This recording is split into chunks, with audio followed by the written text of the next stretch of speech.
up, you guys? Marty Schwartz here with GuitarJams.com. Happy to bring you a little lick concept lesson. Show you two kind of little forms in our favorite box that you can use to get a little more sophisticated sound. So I'm going to show you that. I have a link below this box here that shows a bunch of cool blues style lessons that I have that are not on YouTube, so you can check those out as well while we're here. But anyway, let me show you what I'm talking about. Here we go.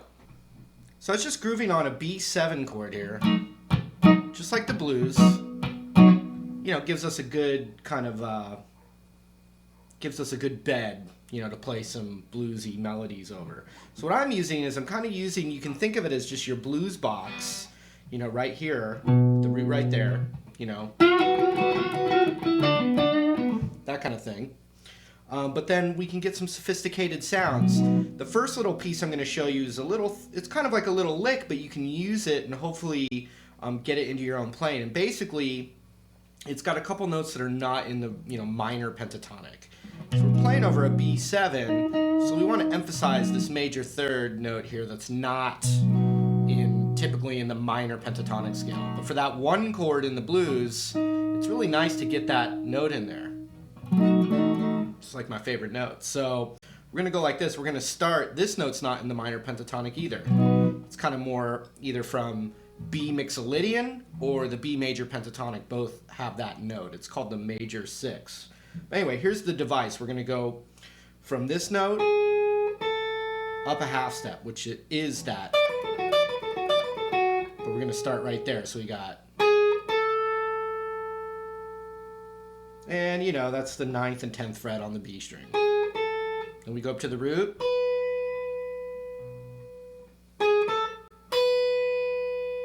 Then we're going to go to this note, which is from the major as well. Then back down.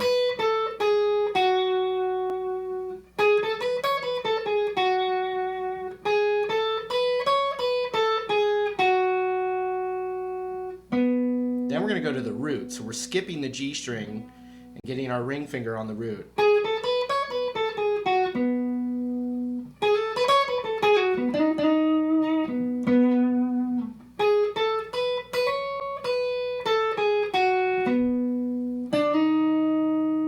So right from this root, we're going to go with our index finger on the G string on the 7th fret, hammer to the 8th, which gives us that bluesy sound, but it's major.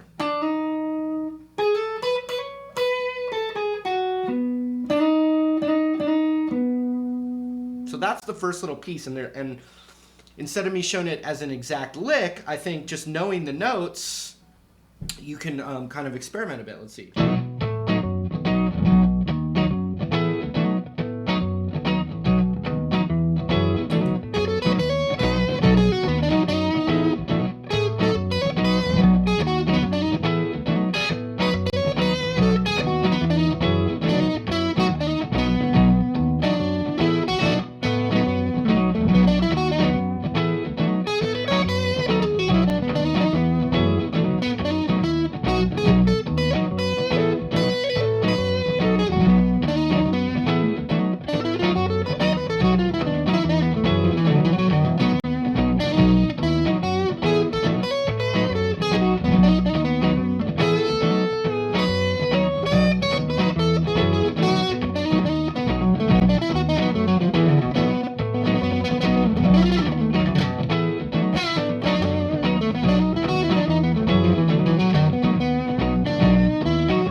Kind of something like that.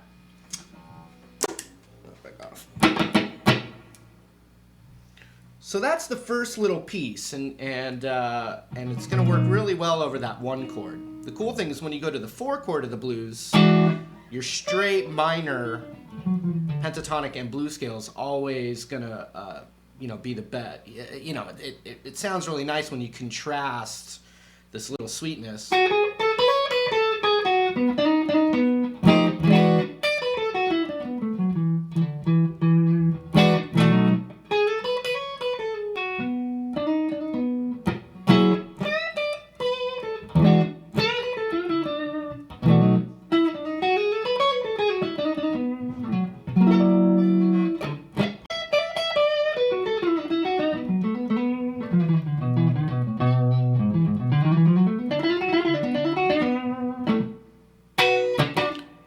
right, so the next little device is kind of like this, you could call it an arpeggio, but it's this little device that sounds, any little piece of it sounds pretty good. I'm going to start it with my pinky here on the 9th fret of the A, and then middle finger on the 7th fret of the D, then index on the 6th of the G. So that right there is actually an F sharp minor arpeggio.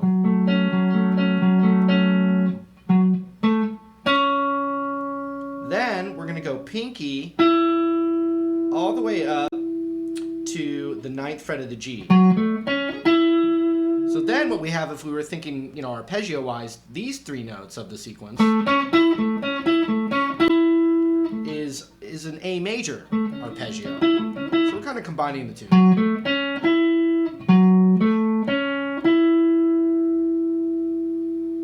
Then this just, we could continue to go up the box there, but we'll add this. The 7 and the 9 on the B.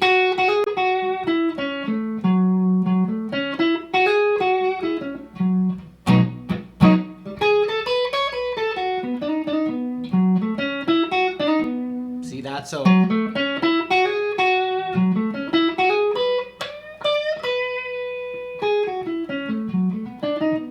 now the cool thing about the second device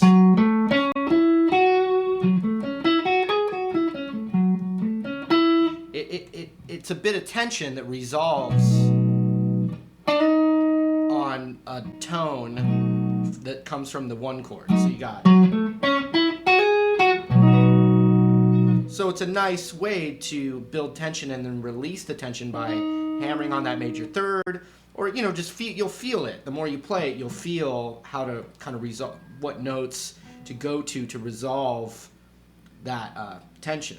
All right, hope that made sense. You can, add that into some of the soloing you're already doing. Hopefully it enlightened you a little bit.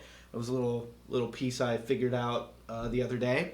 Thought I'd pass it along. Remember, I do have some cool blues lessons below this box here. You can click the link, check those out. Or we'll see you again real soon. Take care.